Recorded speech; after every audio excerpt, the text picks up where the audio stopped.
कारण आहे. प्रश्न नुसता लाडक्या बहिणी प्रत्यक्षपणानं त्यांच्या खिशात काही रक्कम ही देण्यात आलेली आहे आणि त्याच्यावर प्रचार हाही करण्यात आला की आम्ही हे काय 2 महिने अडीच महिने का काय त्याची रक्कम आता देतो आहोत. पण त्यांनी असं सांगितलं की आज देणार नाही, आम्ही सत्तेवर नसलो तर हे बंद होईल आणि हे बंद होईल याच्याबद्दलची चिंता ज्या वर्गाला होती त्यांनी मोठ्या प्रमाणात मतदान आम्हा लोकांच्या विरुद्ध केलं असं प्रायमरी आम्हाला दिसतंय. 2019च्या तुलनेत 2024ला आता जास्त मतदान झालं, म्हणजे टक्केवारी जास्त आहे. मग ती याचमुळे वाढली असं पण म्हणता येईल का? साधारणतः असं दिसतं की 2-1% महिलांचं मतदान वाढले असं आत्ताच्या आकडेवरून दिसतंय. कदाचित हे कारण असू शकते.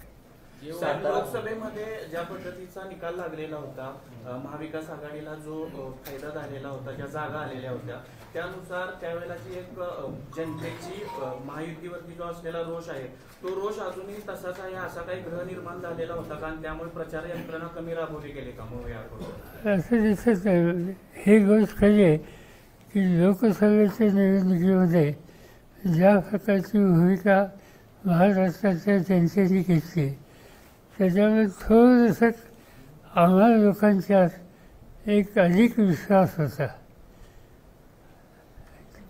त्या अधिक विश्वासाच्यामुळे जेवढं आक्रमक रीतीनं या सण कॅम्पेन केलं, बघायचा प्रयत्न आम्ही केला, त्याहीपेक्षा अधिक काम करायची गरज असावी असं आता दिसतं. समन्वयाबाबत काय सांगाल? कारण समन्वय या निवडणुकीमध्ये दिसून आला का महाविकास आघाडीमध्ये?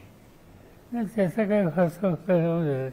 तर मी आता महाराष्ट्रात जवळपास सगळ्या जिल्ह्यात फिरलो आणि तिथं काही राष्ट्रवादीचाच उमेदवार होता असं नाही, काँग्रेसचा काही ठिकाणी होता, उद्धव ठाकरेंचं काही होतं आणि समजा आमचा उमेदवार असेल तर इतर पक्षाचे कार्यकर्ते नव्हते असं नाही, तेही राबवत होते. त्या सगळ्यांनी कष्ट केले, सामूहिक कष्ट केले, पण रिझल्ट हवा तसा आला. ईव्हीएमबाबत शंका घेतली गेली काही नेत्यांनी. उद्धव ठाकरेंनीच शंका घेतली ईव्हीएम या मशीन बद्दल. आपलं काय नेमकं मत आहे याच्यावर? असं की मी ऐकलं काही सरकारांचं मत, पण त्याची ऑथेंटिक माहिती जोपर्यंत माझ्याकडे नाही तोपर्यंत या सिस्टीमच्या म्हणजे मी काही भाष्य करू इच्छित आहे. असं जनरली आता ऐकायला मिळतं की यापूर्वी कधी झालं नव्हतं असं पैशाच्या संदर्भात या राज्यामध्ये झालं असं लोक सांगतात. सर, मराठा वोट जे आहे हे की फॅक्टर आहे. महाविकास आघाडीने महाराष्ट्रामध्ये जातीपातीचं राजकारण केलं, त्यामधनं ओबीसी समाज हा दुरवला गेला. ओबीसी समाजाबरोबर ती ब्राह्मण समाज जो आहे तो भारतीय जनता पार्टीला मिळाला आणि त्यामध्ये वोट राईज झाला महायुतीचा आणि त्याचा फटका महाविकास आघाडीला बसला. याबद्दल आपण काय सांगा? आणि त्याचा ऑथेंटिक माहिती माझ्याकडे नाही, पण काही लोकांचं तुम्ही म्हणतात तसं मत आहे. यासारख्या वाक्यामुळं थोडंसं ध्रुवीकरण झालं का?